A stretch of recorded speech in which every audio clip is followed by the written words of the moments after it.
नमस्कार, माझ्या रेसिपीमध्ये तुमचं स्वागत आहे। चला तर मग एक नवीन रेसिपीला सुरुवात करूया। आज आपल्याला बनवायचा आहे चिवडा, मक्याचा पोह्याचा चिवडा। चला तर मग एक नवीन रेसिपीला सुरुवात करूया। याच्यासाठी मी 1 कप डाळ्या घेतलेल्या होत्या, तेलामध्ये त्या व्यवस्थित तळून घेतलेल्या आहे। इथं मी 1 वाटी शेंगदाणे घेतलेले आहेत, तेही तेलामध्ये टाकून घेतलेले आहेत अशा पद्धतीने, आणि अशा पद्धतीने मिक्स करत जायचं आहे आणि शेंगदाणे तळून घ्यायचे। तेही तळून घेतलेले आहेत बघा, काढून घेतले। बदाम घेतलेले आहेत 1 वाटी, तेही आपल्याला तळून घ्यायचे आहेत अशा पद्धतीने। बघा इथं बदाम पण तळून झालेले आहेत, काढून घ्यायचे।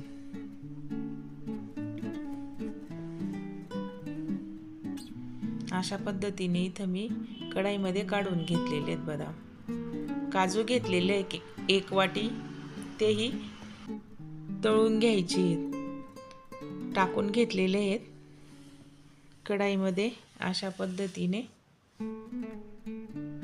लाल होऊ द्यायचे थोडेसे काजू, आणि मग काढून घ्यायचे। काजू पण तळून झालेले आहेत, कढईमध्ये काढून घेतलेले आहेत बघा। आता मक्याचे पोहे तळून घ्यायचे आहेत। मी गाळणीमध्ये टाकून घेतलेले आहेत। अशा पद्धतीने आलटी पलटी करून पोहे इथं मी तळून घेतलेले आहेत बघा।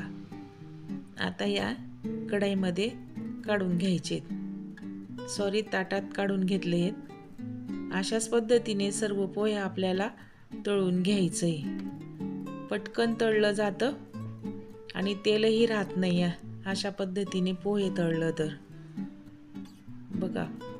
अशा पद्धतीने इथं मी सर्व पोहे तळून घेतलेले आहे। पोहे तळून झालेले आहे। आता जे आपण डाळ्या, शेंगदाणे, बदाम आणि काजू तळून घेतलेले आहेत, ते का ताटामध्ये टाकून घ्यायचे आहेत आपल्याला। टाकून घेतलेले आहेत, आणि याच्यामध्ये आता मी रामबंधूचा चिवडा मसाला टाकून घेतलेला आहे, त्याच्यामध्ये मिक्स करून घ्यायचं आहे। अशा पद्धतीने मिक्स करून घेतलेला आहे बघा। फक्त आपल्याला हा चिवडा मसाला टाकून घ्यायचा आहे, इतर कोणतीही वस्तू या चिवड्यामध्ये आपल्याला टाकायची नाहीये। ऑलरेडी त्याच्यामध्ये मसाल्यामध्ये सर्व घटक आहेत। अशा पद्धतीने आता जे पोहे मी तळलेले होते ते कढईमध्ये टाकून घेते।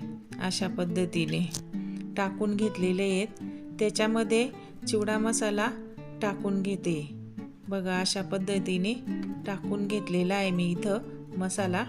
आता मिक्स करून घ्यायचा आहे। जे आपण डाळ्या, शेंगदाणे, काजू, बदाममध्ये आपण मसाला मिक्स केलेला होता, तेही टाकून घेतलेलं आहे पोह्यामध्ये अशा पद्धतीने। आता याला मिक्स करून घ्यायचं आहे, एकजीव करून घ्यायचं आहे व्यवस्थित बघा। अशा पद्धतीने आपल्याला मिक्स करत जायचं आहे। इथं मी अशा पद्धतीने हा चिवडा बनवून घेतलेला आहे मस्तपैकी। खूप छान चिवडा आलेला आहे। तुम्ही सुद्धा अशा पद्धतीने चिवडा करून बघा, मुलांना टिफिनसाठी देण्यासाठी खूप छान चिवडा आहे मस्तपैकी। अशाच रेसिपी बघण्यासाठी सर्वच फीस्ट या चॅनलला सबस्क्राईब, लाईक, शेअर, कमेंट करा। चला तर मग भेटूया अशाच मस्तपैकी एक नवीन रेसिपीमध्ये। कमेंट करायला विसरू नका, लाईक करा। व्हिडिओ बघून व्हिडिओ सोडवून देऊ नका, लाईक आणि शेअर कमेंट करा प्लीज।